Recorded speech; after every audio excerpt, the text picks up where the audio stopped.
We're in the last leg of this journey this morning, guys. This is our final discussion this morning. We're going to talk about the new Copoldier army that is being armed to the teeth and how it is destroying our country. The set is being built on the stage. The props are being handed out to the actors. The curtain's about to rise, and the lights have dimmed in the lobby. If you don't smell a police state growing around you, if you don't feel the tendrils of the police state wrapped around not just your ankles anymore, not just your knees, not just your waist, but now wrapping themselves around your throat and beginning to cut off the wind, you're a fool. The instances of law enforcement who has now become a tyrannical and dangerous exigent threat to the United States of America are all too clear. Is our nation inhabited by cops or by soldiers? Well, the answer is quite frankly that we have a new designated entity. They're called the Copoldiers, and they are a merger of the two. They are a merger of the two that is dangerous for you and your family.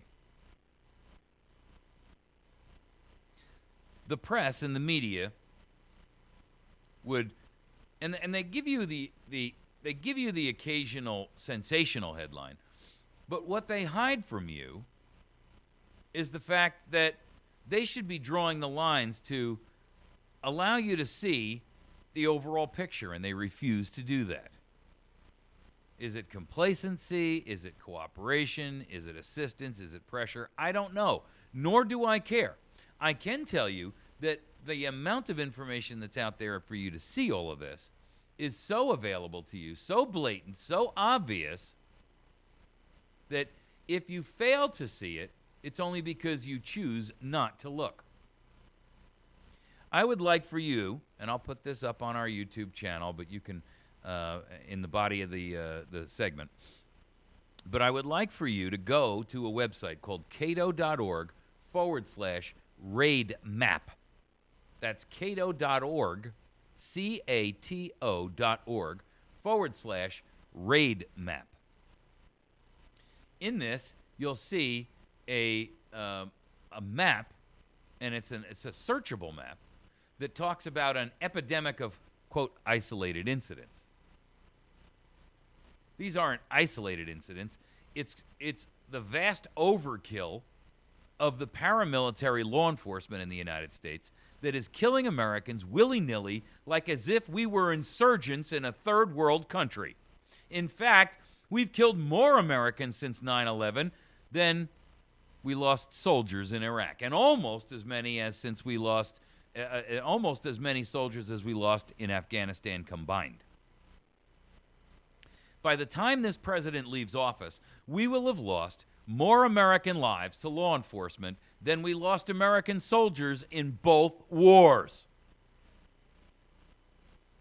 How can that possibly be? Where's the media exposing that? Why isn't that statistic on the front of every major newspaper in the nation? Why isn't it on the forefront of every television news broadcast? Why?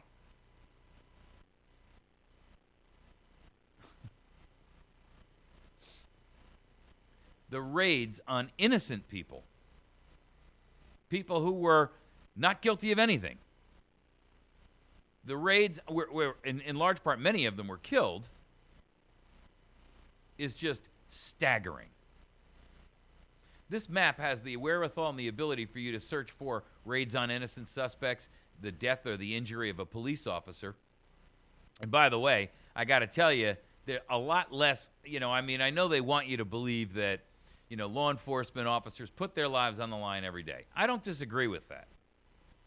But I got to tell you, the risk of being killed as a law enforcement officer versus the risk of being killed as a civilian is not even close. And the numbers are so disparate that there's no way that you can conceivably believe that they're at greater risk than you.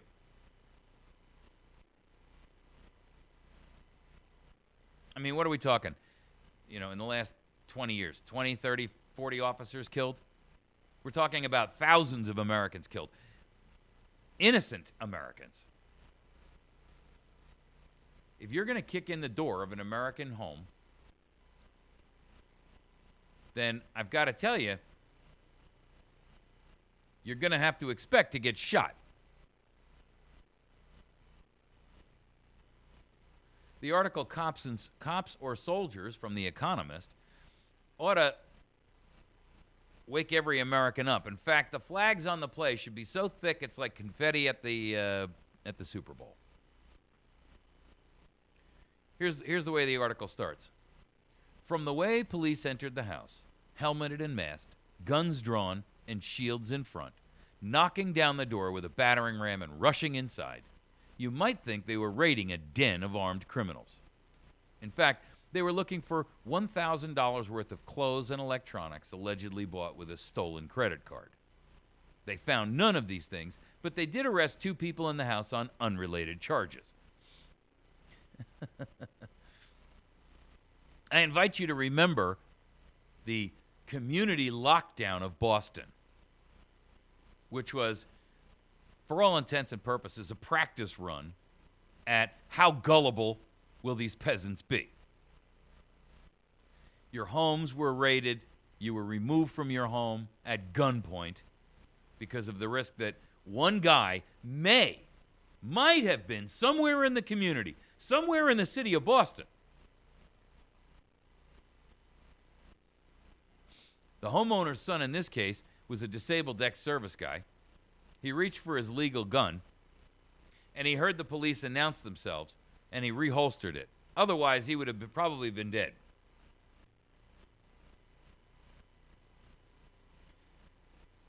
See, the truth of the matter is, Radley Balco, by the way, is one of the guys that I've talked often about his book called Overkill, The Rise of Paramilitary Police Raids in America. Now, that's a book that's been out for years.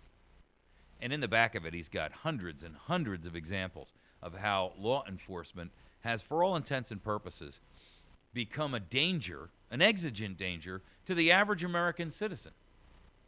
We're not talking here about, being pulled over and being abused by a cop who says, you question my authority and I'll write you 3 tickets instead of 1. We're talking about officers who are kicking indoors in people's homes, who are conducting illegal searches on the side of the road, who are, I can't even go in to describe the total number of traffic abuses that have been happening where you've had law enforcement that because a guy was allegedly clenching his buttocks, they took him to a hospital where they probed him 8 times anally and found nothing.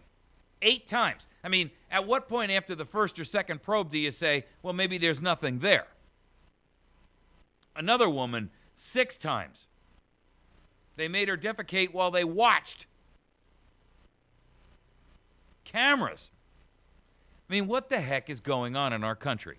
That we would allow this. By the way, the guy from New Mexico who was probed 8 times anally just received an award of $1.6 million. But that's small comfort to him because his life will never be the same. And I have to be honest, it's small comfort for the rest of us because law enforcement in cities and departments have, they are utilizing the laws of confiscation and forfeiture to fund this and also fund the lawsuits that inevitably will come. They don't care because they're giving back the money that they forfeited from other private individuals. The concept of forfeiture combined with the paramilitary law enforcement group, combined with the total number of American civilians who were killed innocently by law enforcement while they pursue a suspect who's guilty of what? Tell me how $1,000 worth of stolen credit card crap in somebody's house is worth the life of an innocent. Tell me. Give me the justification for that. Give it to me. Find it for me. If you can find it anywhere in the putrid morass of evil that has become what we term law enforcement today, I'll pay you. But you can't.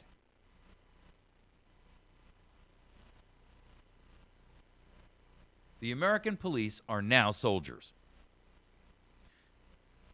You can disagree if you want to utilize the traditional definition of a soldier in the sense of their support and logistics support from the back and that kind of thing. But the equipment's the same. The mentality is the same. The mindset's the same. What's different is the victims. And what's different is the difference in what their jobs should be versus what they actually are. So let's clarify for you the difference, in case you've forgotten. When you are a soldier, your job is to completely, totally, and utterly annihilate your enemy with any means necessary to accomplish the task. You have no concern for human rights and civil rights. You are there to accomplish a job, and in the event that you feel threatened, civilians who die would be construed as collateral damage. You can sit there and give me all of the Geneva Convention crap you want, but the truth of the matter is, that's what happens. Now, in civilian law enforcement, one, you have to recognize that the vast majority of Americans are not subjected to this kind of treatment because they're not guilty of anything. They haven't even been accused of anything. There is a certain element of this nation that is dangerous, and when you talk about an individual who is dangerous to the remainder of society, additional leeway is allowed with that individual.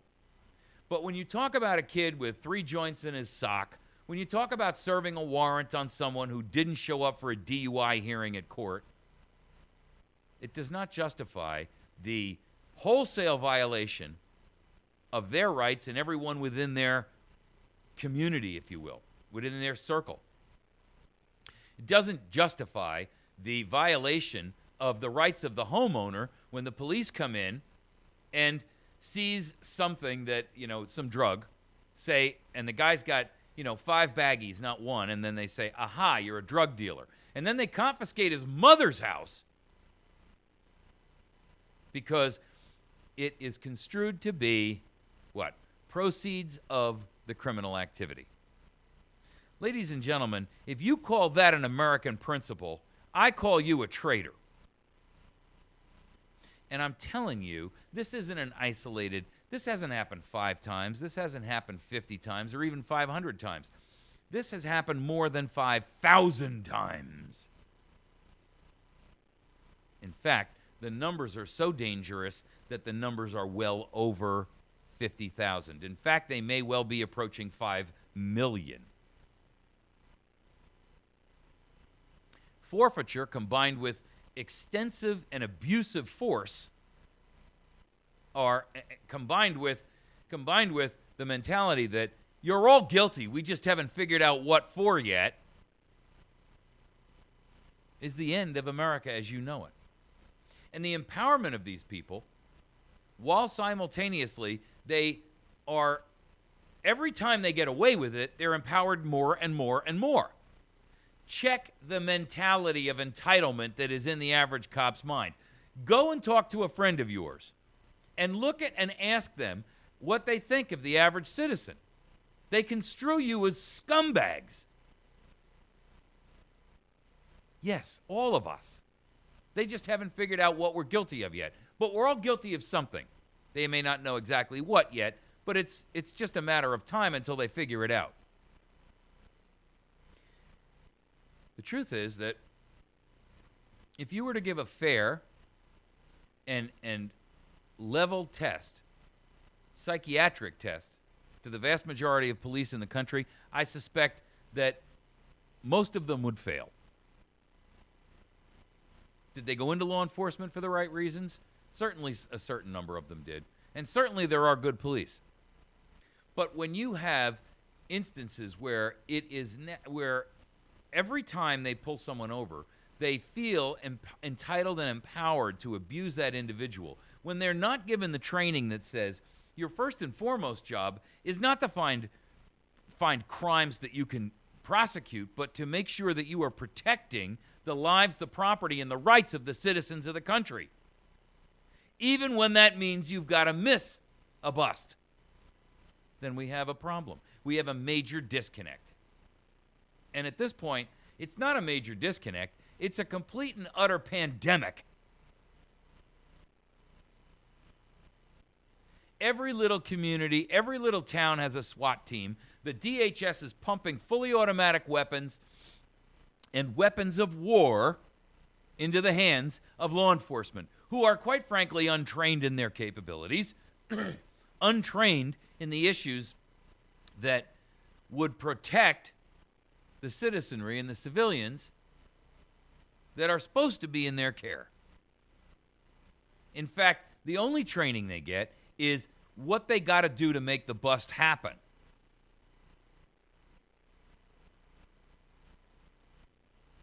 I've talked to many people in law enforcement. Some of them actually get angry at me for my position on this. But many of them also, in fact, the majority of them support what I talk about. I know that there were certain groups that will disagree with it and wholesale. But even cops know that there is a element within their own blue circle that is completely, totally, and utterly out of control. And I'm going to throw this out because it needs to be said. If you're a cop and you are not exposing this kind of activity on the part of and when I say this kind of activity, I mean everything from the unconstitutional road stop to the unconstitutional search to the unconstitutional violation of individuals' rights to the physical search of people on the side of the road to the invasion of people's homes, to the lies on the witness stand to get that conviction, even if it's a little white lie, to the pressuring of witnesses, to the deal making. If you're not exposing this in your own department, then you're a part of the problem. Just like every Muslim who goes to a mosque and knows for a fact that Muhammad so-and-so has been plotting a bomb and doesn't speak up is guilty of the deaths of those people who die by it. And we here in the United States constantly say one of the reasons that Muslims as a general group are labeled together is because the good ones won't stand up and point out the bad ones. If you're in a Christian church and one of your congregation says and makes it clear to other members of the congregation that he intends on committing murder against someone who runs an abortion clinic, you, by not speaking out and stopping it, are just as guilty of the murder.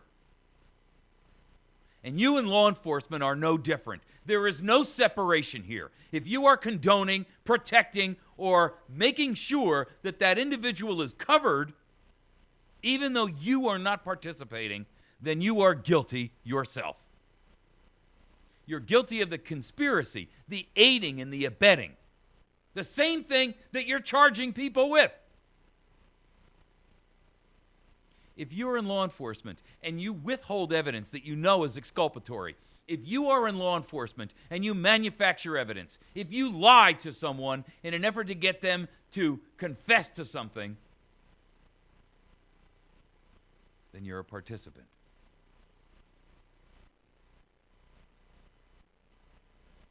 The guy who guarded the prison gate, the guy who guards the gulag and is willing to shoot the prisoner who escapes in Soviet Russia, current and past, the guy who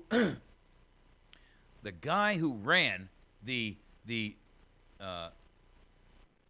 separation of the goods that were stolen from the Jews who lined up and the 6 million other non-Jews who lined up in the concentration camps and sorted out the gold from the clothing, from the personal property.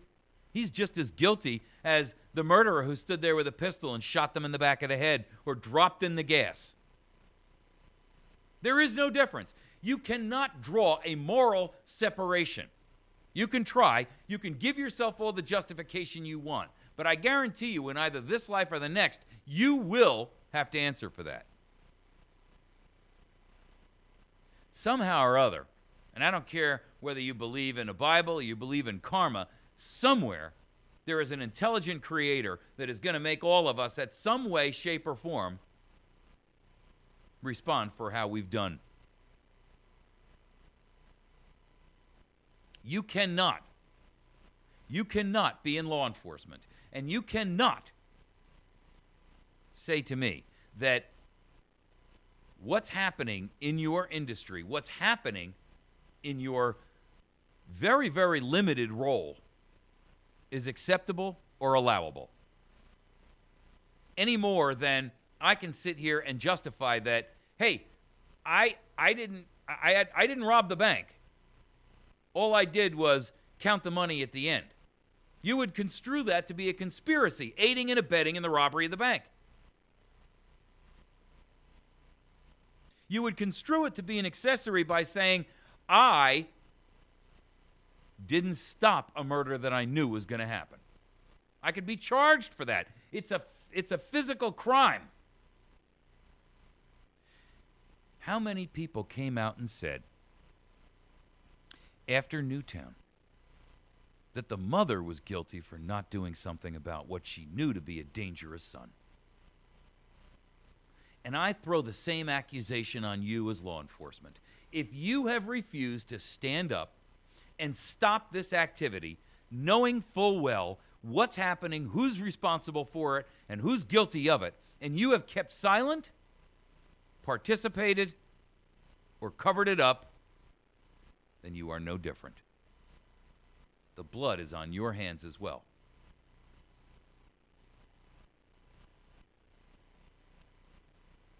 Don't try and tell me that you didn't do it, so you're not guilty.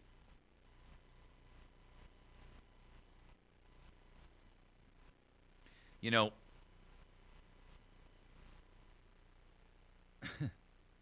we didn't allow that kind of self-protection by justification in Nuremberg for war crimes and crimes against humanity. And I got to tell you, the difference between what happened there and what's happening here, when you kill innocents, there is none. There is no difference whatsoever. None whatsoever. When we talk about the deaths of people who, frankly, are not involved in this criminal activity because they happen to be in the way. And what you were really there for was, to bust some guy who's, selling a couple of joints, or I don't care if he's selling methamphetamine. It doesn't give you the right to kill innocent people. And the truth of the matter is, I'll tell you why cops will not go and get people in a place where they could get them alone.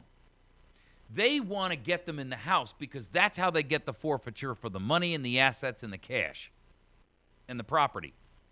They don't want to bust him as he's walking out of a quick stop with a bag of dope in his pocket, because there they can't get and they cannot seize and forfeit his assets. So they get him at home. And they use the justification that he can flush the drugs. Well, he can't flush the drugs when he's walking out of the 7-Eleven, can he? And you've had him under observation for months, so why don't you get him that way? It's the same reason that they didn't get what's-his-name out of Waco when they had him when they saw him in town all the time. They wanted him in his compound. And they didn't care who they had to kill to get it, including dozens of children. America, the paramilitary destruction that is being fostered on America is an act of treason, and it's an act of war. And it's not going to be long before this blows up in all our faces. You've been listening to America's Voice Now. My name is Michael Evans. You can email me directly at mike@americasvoicenow.org. If you're a police officer and you'd like to discuss this with me, send me an email, mike@americasvoicenow.org. We'll see you tomorrow.